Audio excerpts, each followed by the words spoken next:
வணக்கம். நான் சஜினிஷா பிரியன். சிவகங்கை மாவட்டம் திருப்புவனத்தில் உள்ள மடப்பள்ளியில் பணிபுரிந்த அஜித்குமார் என்கிற இளைஞர் அடித்தே கொல்லப்பட்டார் காவலாளிகளால். இது எத்தனை பெரிய ஒரு சமூக குற்றம், எத்தனை பெரிய ஒரு தேசிய குற்றம். ஒரு குற்றவாளியை கூட இப்படி யாரும் அடித்து கொண்டிருக்க மாட்டார்கள். எங்கேயும் இப்படி நடந்ததே இல்லை. குற்றவாளிகள் எங்கேயும் தண்டிக்கப்படுவதே இல்லை. குற்றவாளிகள் இது மாதிரி நடத்தப்படுவதே கிடையாது.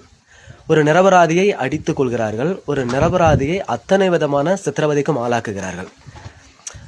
யாரை குறித்தாவது யாரேனும் ஒரு புகார் தெரிவித்து விட்டால் அந்த புகார் உடனே உண்மையாக மாறிவிடுகிறது. அதாவது அவர்களின் அதிகார பின்புலம், அவர்களின் அதிகார ஜோடனை, அவர்களுடைய சமூக அந்தஸ்து, சமூகத்தில் அவர்கள் கட்டமைத்து வைத்திருக்கிற போலி பிம்பம், இதெல்லாம் சேர்த்து ஒரு மனிதனை தண்டிப்பதற்கு ஒரு காரணமாகி விடுகிறது.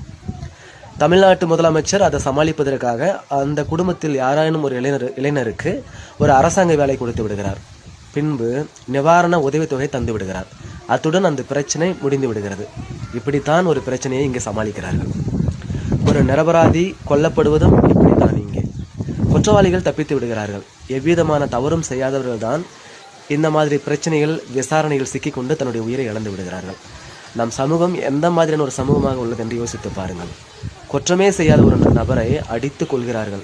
குற்றம் செய்தவர்கள் அத்தனை விதமான பதவிகளிலும் அரசாங்க அலுவலக பொறுப்புகளிலும் அலங்கரிக்கிறார்கள்.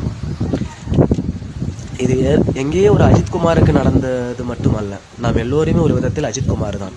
அதே போன்ற ஒரு மனநிலையில், அதே போன்ற ஒரு வேலை பளுவில், அதே போன்ற ஒரு மனோபாவத்தில் தான் நாம் வாழ்ந்து கொண்டிருக்கிறோம். நமக்கும் அந்த பிரச்சனை உண்டு, நமக்கும் அந்த சிக்கல் உண்டு.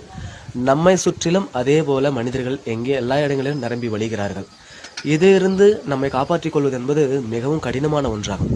ஏனென்றால் இங்கே குற்றவாளிகள் பாதுகாப்பாக உணர்கிறார்கள், குற்றவாளிகள் பராமரிக்கப்படுகிறார்கள், குற்றவாளிகள் தன்னுடைய பத்திரத்தன்மையை மிக அளவுக்கு அதிகமாக நம்புகிறார்கள்.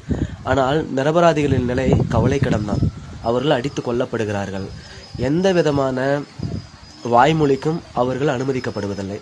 பிறகு எப்படி இந்த தேசம் ஒரு உண்மைத்தன்மையை அடையும்? இந்த தேசம் எப்படி ஒரு உயர்ந்த நிலைக்கு செல்லும்?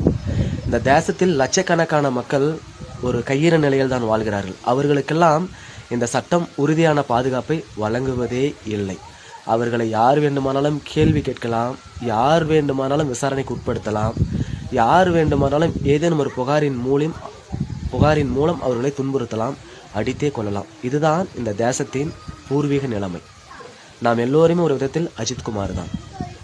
ஏற்கனவே நாம் கொல்லப்பட்டவர்கள் இல்லை என்றால் கொல்லப்படுவதற்கு தயாராக இருப்பவர்கள். அப்படிதான் நம்மை நாம் புரிந்து கொள்ள வேண்டும்.